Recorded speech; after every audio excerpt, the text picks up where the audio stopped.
당직기 노크해지 편에서 사진으로 찍힌 순박이를 기억하실까요? 만약 그 사진 속 순박이의 모습이 볼 때마다 바뀐다면 어떨 것 같으신가요? 사진 속의 귀신의 모습이 바뀐다고? 귀신이 찍힌 것도 소름인데? 제 사연 이야기입니다. 단톡에서 한 친구가 집에 혼자 있는데 이상한 소리들이 들려 너무도 무섭다로 시작되어 톡방은 호기심에 뭐라도 찍히는 거 아니냐며 사진을 요청하였죠. 보내줘! 나도 보내줘! 아니 왜 제보에는 사진이 없어요? 3장, 그 중 2장에서 한 장은 까까머리의 남자 꼬맹이, 다른 한 장은 어두운 방문 틈으로 무표정한 할아버지 얼굴. 화질 문제라기에 형체가 뚜렷했고 사람이라기에 너무 흐릿하면서 이질적인 모습. 차라리 여기까지만 나 뭐 봤어? 라며 신기했을 텐데 좀 당황스러웠던 건 정확히 정면을 보고 있었어요. 말도 안 돼. 잘못 봤나 싶은 마음에 다시 들여다본 할아버지 표정은 다소 기괴하게 화해탈 마냥 웃는 표정으로 바뀌었습니다. 이게 말이 되나 싶어 폰을 내려놓은 것도 잠시 눈을 의심하며 다시 확인했을 땐 잔뜩 화가 난 것 마냥 험상궂게 변했었죠.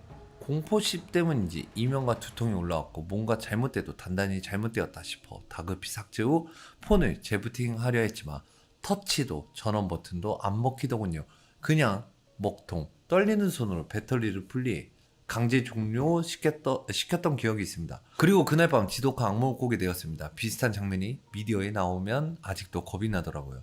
꿈 이야기는 일단 제외하겠습니다. 그 후로 악몽도 계속되고 시간이 지날수록 시선, 물건 떨어질 극단적인 강도의 잦은 가족 싸움 등이 이어졌습니다. 물론 여기까지는 사람이 살다 보면 겪을 일이라 대수롭지 않게 여겨졌었죠. 하지만 이내 현상은 더욱 강해졌습니다. 자정이 넘는 특정 시간대만 되면 방문에 서서 뚫어지듯 쳐다보는 시선, 거실을 기어다닌 듯한 인기척과 시선이 느껴지다가 어느 순간부터는 흔히 소름 돋는다의 수준이 아니 정말 머리까지 쭈삣쭈삣 서서는 숨소리까지 죽이게 될 만치 극한의 공포감이 들더군요. 아직 제가 아래를 안 읽었는데 이 사진을 찍은 친구는 살아있어요? 이게 진짜라면 저주인데? 그 무언가 별거 아닌 거로 몰려져서 왕따 당하고 저주인데? 그렇게 몇 날 며칠을 반복하며 지내다 보니 어느 날 제 방문에 서며 보이는 장면을 제가 보더라고요. 뭔가 표현이 어려운데 방문에 서 있으며 보여지는 모습이 방문을 등지고 책상에 앉아 책을 보던 제 눈앞에 보여지는 거죠. 마치 진짜 누군가 방문에 서 있다면 시야를 공유하는 느낌? 그리고 이건 봐야지 하고 머릿속으로 상상해서 보는 게 아닌 제 의지 밖이었어요. 내가 드디어 미친 건가 하고 정신을 다잡고 책상 앞에 것을 봐도 또다시 제 뒷모습이 보였습니다. 그에 이어 시선이 소름이며 같이 있었고요. 그렇게 어디다 말도 못하고 혼자 공포에 떨던 기억이 있네요. 잠들며 악몽의 연속의 집에서 제대로 자지도 못하고 지금에 이사한 지 오래입니다. 그런 현상은 없어졌지만 지금도 썩. 과연 제가 그때 겪었던 사회 속 움직임은 심리적인 환각이었을까요? 아니면 심령 현상일까요? 심리 현상이 맞다면 그로 인해 겪게 된 일들일까요? 그저 운 나쁜 우연일까요? 근데 그 사진은 그러면 혼자 본 거예요? 아니면 그 단톡방에 있던 사람들 다 본 거예요? 그럼 나이가 고등학생 때인 것 같은데? 단톡방에서 다 보긴 했는데 형체는 저만 봤어요. 뭐지? 저주 같은데 홀린 건가? 그 친구랑 뭔가 주파수가 맞았나? 혹시 그때 고등학교? 같은 학교? 재부팅 후 사진 후 톡방 친구들에게는 지우라고. 저만 고딩. 그러면 그 사진을 찍은 사람이랑은 만날 일이 없어요? 심령 현상 저주 같긴 한데 부딪힐 이유가 없으면은 이거는 그냥 심리적인 건데. 고등학생 사진 찍은 사람.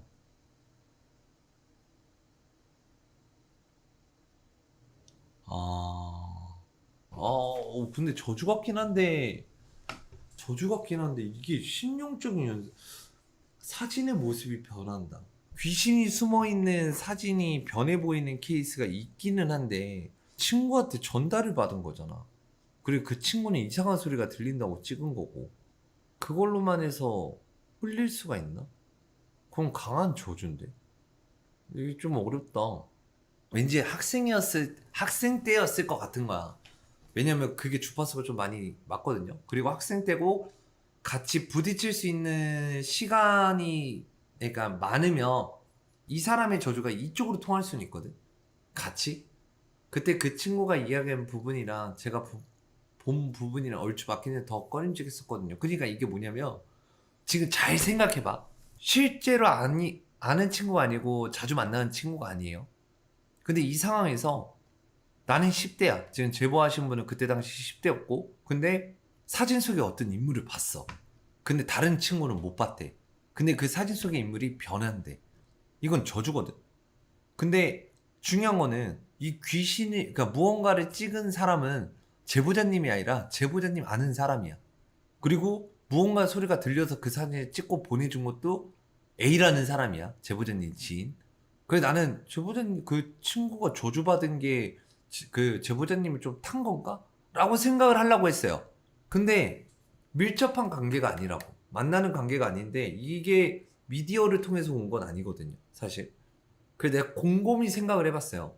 지금 곰곰이 생각해보면 이 케이스는 이게 믿든 안 믿든 상관은 없는데 그 A라는 친구가 저주한 걸 확률이 높아요. 아니 그러니까 심리 말 그대로 뭐 가스라이팅이나 뭐 이런 거거든요. 누가 누구를 A가 제보자님을 아니면 그 친구들을 저주한 걸 수도 있어. 건너 건너 이렇게 모임 통해서 만난 단톡인데 그렇다고 막 미디어 통해서 막 귀신이 막 그거 하는 건 아닌데 한마디로 가스라이팅으로 인한 저주지. 지금 나 집에서 이상한 소리가 막 들려. 이러고 단톡에 썼어. 그래서 친구들이 막 그럼 사진 찍어서 보내줘봐. 알겠어 하고 사진을 두세 장을 찍었어. 근데 여러 명에서 그 사진을 봤는데 한 사람이 얻어 걸린 거야. 한 사람이 나 뭐 보여 했는데 이 A라는 친구가 보이지 할아버지 꼬마. 그러면 나도 모르게 이게 안 보이는 건데도 그러니까 심리적으로 나도 보이는 거야. 할아버지와 꼬마가. 그럼 사실 이거는 트라우마로 남을 수도 있는 거거든요. 그러니까 이게 심령적인 현상이다가 아니라 그냥 그 A라는 친구가 저주했을 확률이 높은 거지. 이렇게 생각하면은 좀 이 제보 내용이 좀 이해는 가거든요. 근데 이거는 저주 아니야? 근데 여러분들이 몰라서 그런데 저주라는 건 진짜 여러 가지도 있어요. 말로 하는 저주도 있어요. 가스라이팅. 가스라이팅도 저주에 속하죠, 완전. 그 사이비 가면 세뇌시키잖아요, 가스라이팅으로. 저주죠, 저주.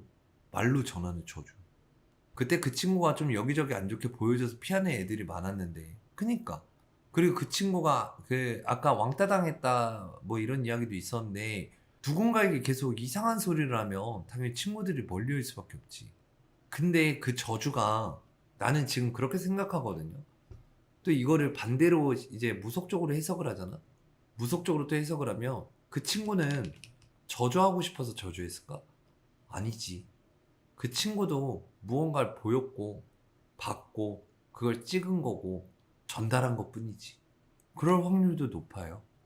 1차적으로 생각을 하면 말의 저주, 그 친구가 좀 이상한 저주를 내린 거다. 가스라이팅을 한 거다. 근데 이제 더 딥하게 들어가면 무속인 입장에서 그 친구는 진짜 보여진 걸 전달하고자 했던 것 뿐이다. 근데 난 이렇게 해석이 되는데? 그래서 내가 물어봤던 게 그거예요. 그 친구 지금 살아있냐고. 무언가 들렸으니까 단톡에 얘기한 거고, 정말 그 자리에 무언가 있었으니까 찍었던 거고, 근데 이제 여기서는 이 제보자님은 그 친구가 한 말에 동요된 것도 있을 거야. 얼핏 보면서. 그리고 이제 그때 당시에 고등학생이 됐잖아요. 거의 고등학생이면 심리적으로 좀 불안할 때도 맞아요. 그때 거실에서 발소리 소리 할아버지 새소리 같은 게 났다고 했죠. 그 사진 이야기하고 났더니 그러니까 이제 머릿속에 생각을 하는 거지. 왜 이미 나는 이상한 걸 보고 있었거든. 이거는 좀 심리적인 것도 껴있고 심령적인 것도 껴있는데 이 심령적인 건 그 A라는 친구인 것 같아. 이 친구는 정말 무언가를 듣고 보고 있었던 게 맞는 것 같아. 그러니까 이거는 제보자님이 탄 게 아니라 그 친구의 말을 너무 듣다 보니까 내가 거기에 완전 몰입이 돼 있던 거지. 의미부여가 이제 심하게 돼 있던 거지. 환각이 아니라 헛것을 봐도요, 여러분들 트라우마가 심해져요. 헛것인데 불구하고 그 트라우마는 되게 깊어. 그러니까 당연히 이제 자면서 악몽을 꿀 수도 있는 거고, 딱 저 때가 고딩 때잖아.